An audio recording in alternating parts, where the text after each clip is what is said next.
Hi, everybody. Thank you so much for joining us. I know might be the end of the day for a lot of people, so I'm sure you're dying to get out of your office or wherever you are. It's 8 o'clock here in Nairobi, where I'm based. As Orla said, I'm one of the owners of Naibor. Naibor has been around for about 18 years. My husband and I are new uh, co-owners of the camp, well, about 4 years now. It's very, very exciting for us. We moved to Kenya 10 years ago. And prior to that, we were the high-end travelers. We were in banking and accounting, and we traveled the world and stayed in the nice hotels. So I think that's really a good thing that we bring to the camp, seeing the other side of things rather than just being like our business partner is the third generation. Kenyan who's grown up here. He's a hunter, he's a guide, he's amazing. But I think we've made a really good partnership by teaming up and now becoming part of Naibor. So I'm going to talk you through what we are about. Okay, so we are a traditional East African tented camp. I want you to think out of Africa. I want you to think Robert Redford, Meryl Streep. That's what we are, with all the luxury you could expect to have, but under an authentic tented tents. Some camps will say they're tented. A lot of camps, in fact, say they're tented, but they have glass doors or windows and walls, and we don't have that. We are exactly what I would expect. And my first time when I went on safari 24 years ago was tents, beautiful canvas, but all the luxury that you would expect. So that I think sets us apart. What also sets us apart a lot from most of the other camps, and I know it's hard for you guys. There's so much stock in the Mara, is that we are one of the last remaining in the reserve owner involved camps. Most of the other camps have been bought out by bigger conglomerates, corporates, and we are completely just ourselves owning it.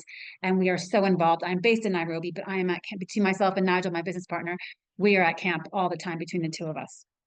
What also sets us apart is our location. We are in the heart of the reserve. We are right where all the action happens for the migration. The other times of the year is still amazing as well. But when most they call it the high season in July, August, September, even October, because that's when the migration comes, and we are right there. We are just in the heart of it, and our guides know it like the back of their hands. That area.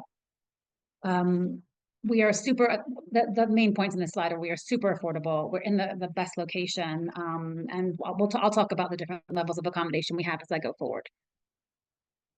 So as you can see on this map, you see the Tanzania and then you see Kenya. We are right near the border, well, sort of right in the center of the reserve, but not far from the border and where the animals sort of cross over. I mean, they don't really care about the border and they don't need passports, but we're right in the heart of the Mara. Now, one of the things that you might be confused about, and I've actually spoken to a lot of agents and they don't really understand as well, is the difference between the reserve and the conservancies. So a lot of people will say, don't go book in the reserve. It's crazy. It's packed. The conservancies are much quieter. They have less camps. While that's not necessarily true, it is that we do have we have a fair few camps in the reserve, but not many. There's a lot of camps right on the fringe of the reserve that have to come in. They're not in the reserve, but they have to actually come into the reserve because they have no land to go on safari in.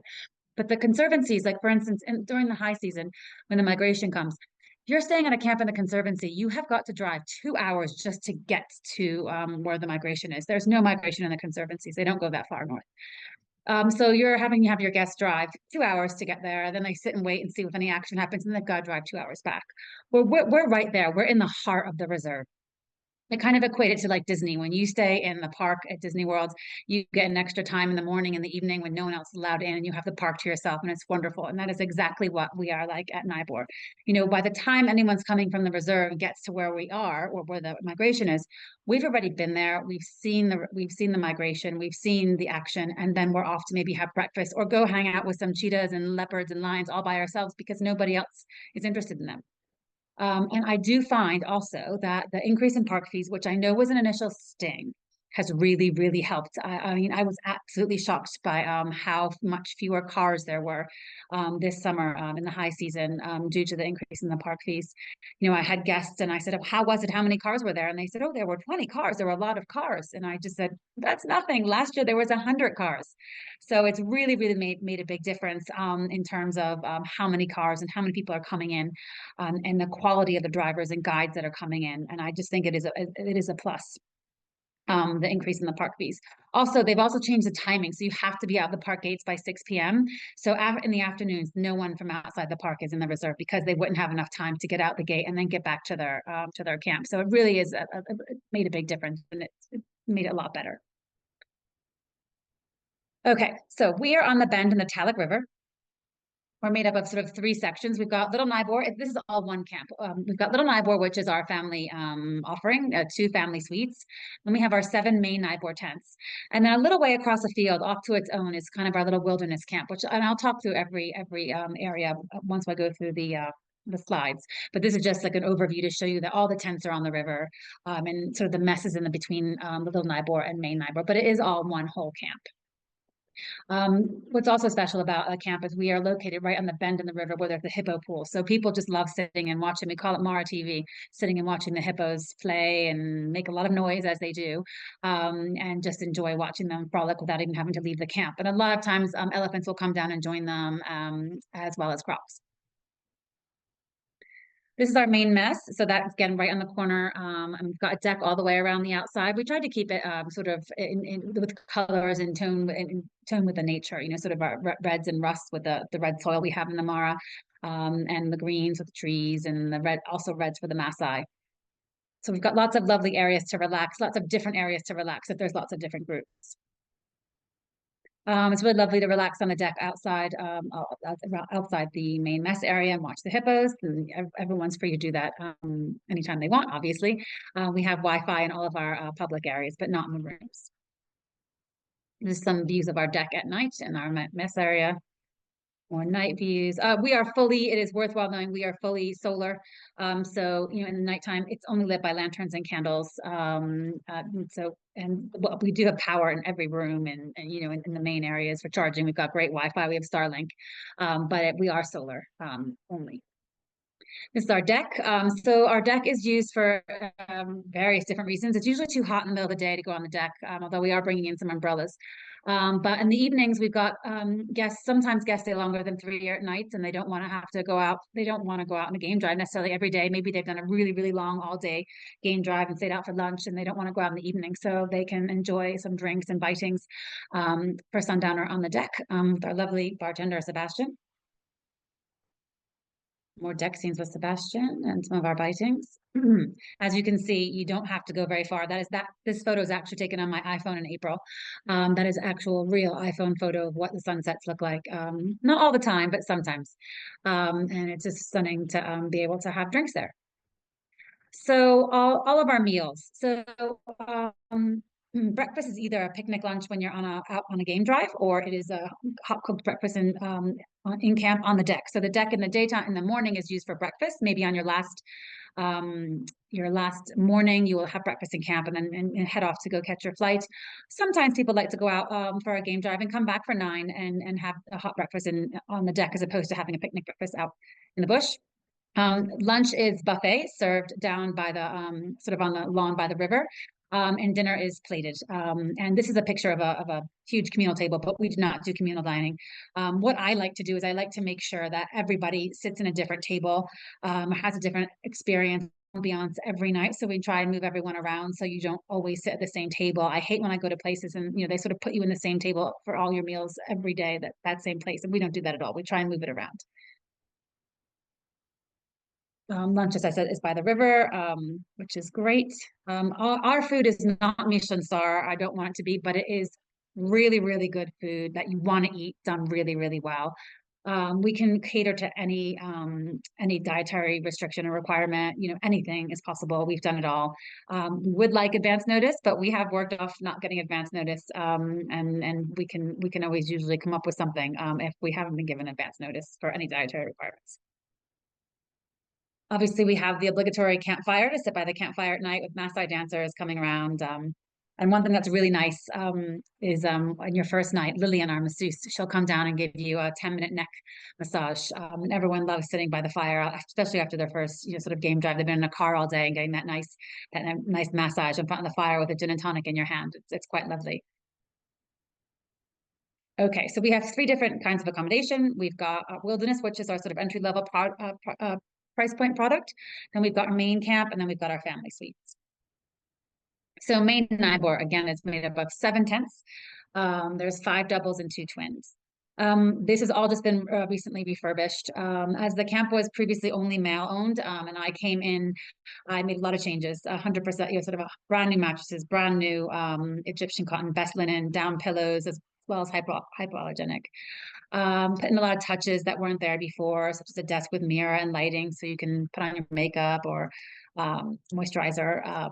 We brought in hair dryers, which was a new thing. I did fight the hair dryers, but we had a lot of requests for it. So now we have hair dryers available on request where we have to bring a battery pack into the room with the hair dryer. And that's gone down very well. We do try and discourage people to not use a hair dryer, but just for the environment, but they are available if need be. So the rooms all have 2 wardrobes, and again, everything has sort of been designed organically. As I try and stay in every single room at least once a quarter, and things grow. I'm in a room, I think, oh well, where should I hang my hat? Well, where should I put my dressing gown? Oh, I can't charge my phone here. Let's put a plug here. So everything has sort of grown, and we just had some agents from our U.S. marketing partners just tell us that it was the first time ever they've never had a complaint about something missing, and they realize that's because I do stay in the rooms every night. So there's nothing that I would think that you could want that's missing for your comfort in one of our tents. In our this is one of our twins. I'm going to go to the bathroom picture. So our bathrooms, we have fully running water in the taps, and the loos are fully flushing loos. You would not know that they're any different than what you have at home. Our showers are safari showers, or sometimes called bucket showers. They are 40 liters, so they're the biggest in the industry. It will run without turning it on and off for 12 minutes without stopping. You can toggle it on and off, and it will last a lot longer. My husband and I very often share one. We are toying with the idea of bringing in running water. It's a big fight and discussion that we're having because some people say we should remain authentic because we are one of the last authentic camps out there. It's also really good for the environment because you only waste, 40 liters of water max. But we're toying with the idea because we have gotten some feedback from agents saying that, people get put off booking because they don't understand it and it scares them. So they don't book you just solely on the safari showers. Having said that, we've never ever had a person who once here and had a safari shower has complained about it. Most people say, "Oh, I was so nervous about it, but I don't understand what I was nervous about." They're fine. But I just wanted to point that out, that we do have safari showers.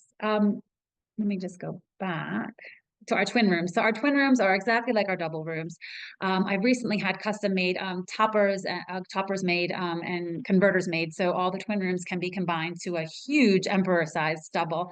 Our beds are massive fig wood beds. They were designed by a famous artist many, many years ago, and they're massive, but we can turn any twin room into a double bed if you choose to do that. Like I said, I've had custom made converters made, so you wouldn't know the difference. All of our rooms as well, we can put an extra normal twin size bed in. So you can have triple room, you can have an extra bed in with parent, and in the double room, or a triple twin room. And what we can also do is we can turn a double into a twin room by putting in an extra bed in there. Although it is a bit squashed, people have been fine with that if they have wanted a twin room and they weren't available. Photos. That's a shot of the tent at night. So every tent has a big day bed outside, as well as chairs, and we put lanterns out in the evening. It's quite nice. So this is Little Naibor. Little Naibor is our family offering. Just trying to find a good photo. Yep, that one. So good as our family offering. So we've got a double bed living area and twin bedroom. Each has its own bathroom on the sides and also has a large veranda for dining. This doesn't necessarily have to be used just for families. I've had couples, sharing it. And there's enough space in between and privacy that you can have 2 couples sharing Little Naibor tent. Most generational families, so older children, not necessarily younger children. We can put a third bed in there for a family in Little Naibor twin for a family of 5. We've also had 4 kids in one. We put the 2 beds together, and 3 children can sleep on that, and then a single bed in there as well for those slightly larger families that are hard to accommodate elsewhere. When you book with Little Naibor, you get a dedicated safari vehicle. You're guaranteed to have your own, even if you're just 2 people. Which I just want to point out, You get that with Little Naibor, but where possible, we always make sure as where it's possible that everyone has their own safari vehicle. I would never leave a vehicle just sitting empty and squish people in together if we had a vehicle that was available. And it's very, very rare that we ever have people having to share vehicle because of how many vehicles we have and how the configuration usually works. So I just want to point that out. You do definitely get a dedicated vehicle with Little Naibor, but again, most of the time you would get that anyway. On the veranda of Little Naibor tents, there is a dining. There's also some sort of sofas and comfy chairs as well. So a lot of families, if they have younger children, they might they might feed the children in the tent early, and then put them to bed. And then we have an Ascari that will come and sit outside and sort of watch over them and let the parents know if they're making any noise or need their parents. And then the parents can go and dine in the main mess and enjoy their evening. Having said that, if the parents aren't comfortable doing that, they can then put the children to bed and have their lovely meal on the veranda and enjoy the same exact food and have their own ambiance within their tent and not be worried about the children. All of our tents, including Little Naibor, has its own fire pit. So they can, again, if you didn't want to leave your children, you could have your lovely fire and your drinks by the fire in front of your tent, knowing your children are right there and you don't have to worry about being far away from them.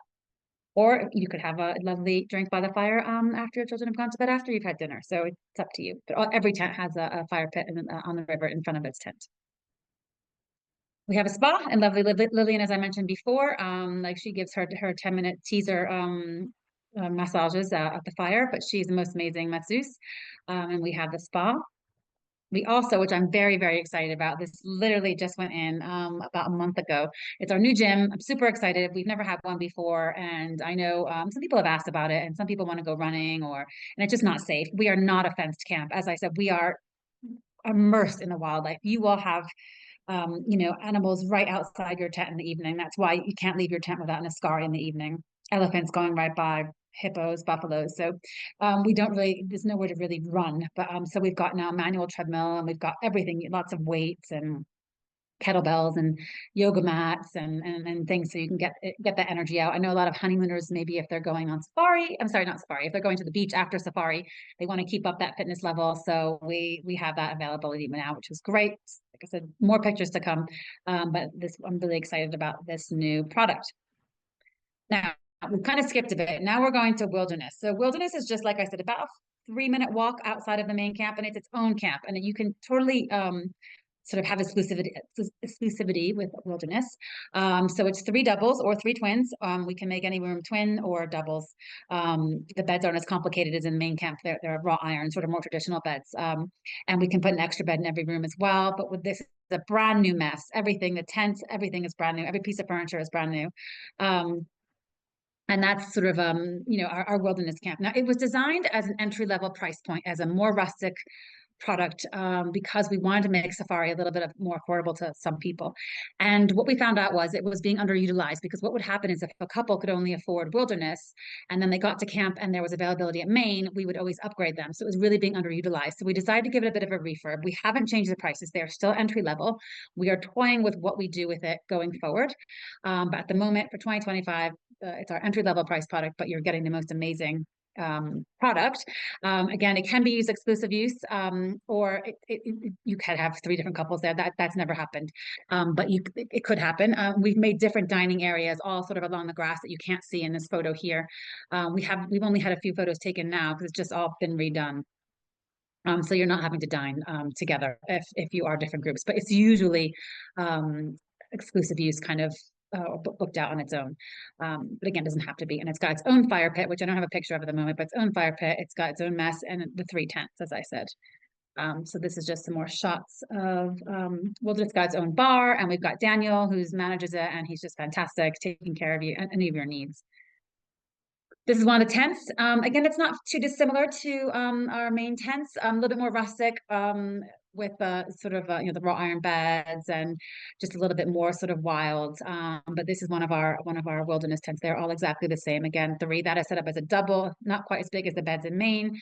They're still queen size beds, and we can bring in 2 twins if you want that room to be a twin. And again, as you can see, there's ample space for a 3rd bed if necessary. Okay, activities. So we've got all the usual activities that you would expect on a safari. Game drives, The game drives can be any time of the day or night. We have no set schedule. We make sure that you're sitting down with the managers and your guide, and you're discussing how you want your day to go based on the age of your guests. If they're very, very old or very, very young, how you want to work out your activity, your itinerary is fluid. There's no set way. You can do whatever you want. We have the traditional, obviously game drives with bush breakfast in the morning, and then afternoon lunch back at camp usually, and then evening game drive, sundowner, and then back at camp for dinner. That's the traditional, but it can be anyway. Um, so you can see, like we've got all of our cars can be specially adapted with these arms that we kind of clip onto the bars for to support your cameras, and they've got bean bags, and so we've got that available for those keen photographers with the heavy lenses. All of our cars also have power at every seat. They also have refrigerators, so there's always cold drinks. And high season, some people like to go out for the entire day, pack a picnic lunch and a picnic breakfast. You don't have to worry about your phones or iPads or cameras or anything, not having battery because it's fully charged, and as well as cold drinks, which is nice.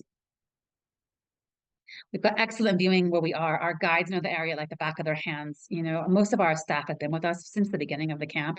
I would say about 70% have been with us for the full 18 years, which is quite amazing. And we have to hire 80% from the local Masai area. It's not just Masai, it's Masai from the local area. That's one of the rules of being in the reserve and one of the restrictions. So it's great because it makes these guys know their stuff, and they know how to take you to sightings where no other cars are around. And we're in this little sort of bubble where we are at Naibor on the river, and we don't have to clash with all the people when it is quite crowded at those times of the days. Okay, just some animal shots. So again, I've just revamped the entire bush picnic experience. So we've got all new cutlery, crockery, glassware, offerings. I've got just picnic bags, everything to make it really, really special. The guides have training. Every 6 months, we bring in a trainer, and she's amazing, and she knows them very well, and she comes in and trains them. And it's actually a really funny thing to watch. I actually really should film it and put it like on Instagram. They get so nervous and they get shy because we have them role play. They have to be the guest and they have to serve the guest, and it's really fantastic. But they love the training and they appreciate it so much, and they love their setup so much. We have a whole WhatsApp group, and they show us how they set it up every day. And we just really love to make that experience really special in the bush. I just think it's something that you just don't expect to have this beautiful meal out of nowhere in the middle of nowhere. And I'm really excited to have made that so special. Sundowners obviously are what you expect on a safari. Being in Africa, sundowner is a big thing, and we love to really make our sundowners as special as we do our bush breakfast and our bush lunches. So what we try, a sundowner can be something as simple as a gin tonic on the back of the car, or the bonnet of the car, or a full camp sundowner. We try and do the full camp sundowners every 3 to 4 days, but the managers will gauge how the group, the guests, if are gelling. If they're kind of gelling, and then they'll do a full camp one. If they don't feel like they are, they wouldn't mix well, they might not do a full camp one. But I remember the first time I kind of came upon my first 25 years ago sundowner, and it was all set up, and it was just wonderful, this billowing tablecloth and the lovely drinks out and in the middle of nowhere. And I've really tried to replicate that and take it to the next level, just to really, really make guests smile and be so surprised because they're not expecting it, which I think is really special. Again, the guys love setting up their sundowners. Okay, so bushwalks. We're in the reserve, and we have a lot of restrictions being in the reserve.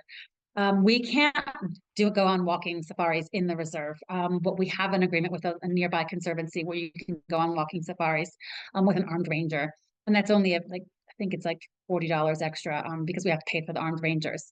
So that's absolutely doable if someone wanted to go on a bushwalk. I do, however, if you have guests who are really keen on walking, I would combine this trip with Laikipia. Laikipia is much better for walking, and that would be great if they're really keen on walking. Having said that, we can do like nature walks in our 40-hectare property.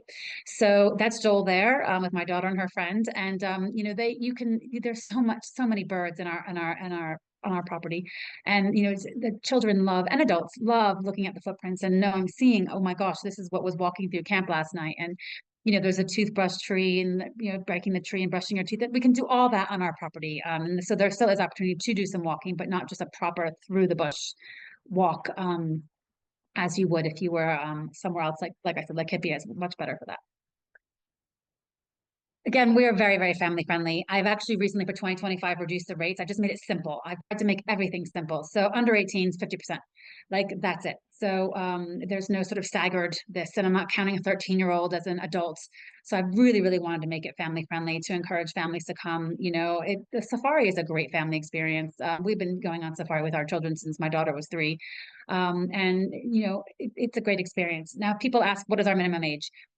Minimum age, we don't have one. We've just had a baby out at camp now, and we don't have minimum age. But what I would say as an agent is I would say, know your client. Tell them this is not going to ruin it for other people. It's going to ruin it for you if your child can't sit still in a car for any length of time and be quiet because we are in the middle of it's nature.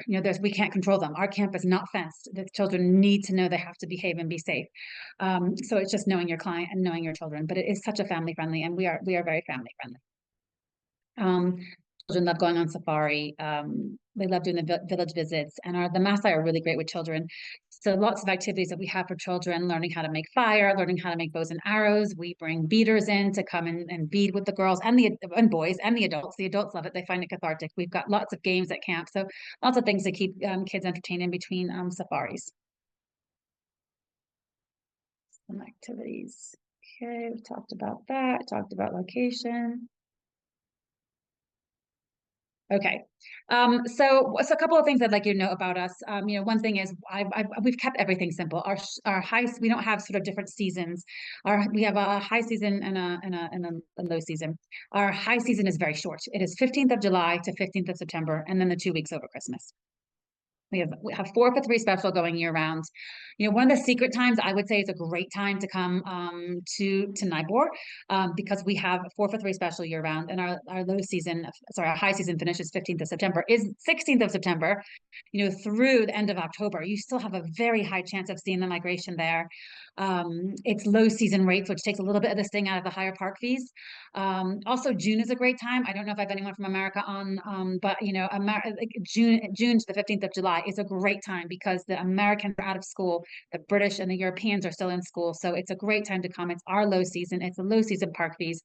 It's beautiful weather. It's just a great time to come. You might catch the migration in July. It was there in the first 2 weeks of July. It was there this year. I was there on the 17th of July and it was already there. So you don't know if you can luck out, but it's a great time to come and it's so cost effective, especially with children. And it's just much quieter.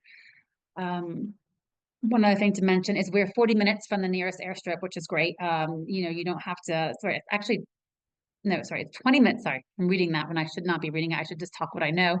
We're 20 minutes from the nearest airstrip if you're just driving there without stopping to look at animals, which never happens, but you can make it there in 20 minutes. And it is a 40-minute, as I'm reading, scheduled flight from Wilson Airport. But we're really, really close. We're also, I should note, we are only 40 minutes from the nearest hot air balloon liftoff site, which is really important because you have to be there very, very early. And so it's only 40 minutes away. So that's not so bad. And it takes the sting out of having to get up at 4 o'clock in the morning for a hot air balloon ride, which is another good reason for our location. Orla's going to send you all the rates and things like that. So I won't sort of really go into the details of the numbers, but we just kind of had this slide to show how reasonable Naibor is and how cost effective it is there. So I think you'll get those rates later. But yeah, we have a 4 for 3 special going year round. I'm going to be sending out in January, not yet, but just watch this space.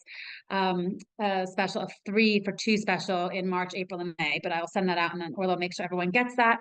I also want to say, please don't look at our website. It is awful. I'm in the middle of redoing it right now, and I'm just I'm trying to be too perfect, and I know I need not be, but just watch out. If you're interested in photos, go to the Africa Hub or go to our Instagram. We really, really try and share and encourage guests to share, to tag us so we can share authentic, real photos that's really happening by guests, not by us that are staged. But if that's where you want to get the feel and sense of us, please go there for now. Don't judge me on the website. I promise you it's going to be new and better and lovely. Hopefully by February. So I think that's all I have to say, really.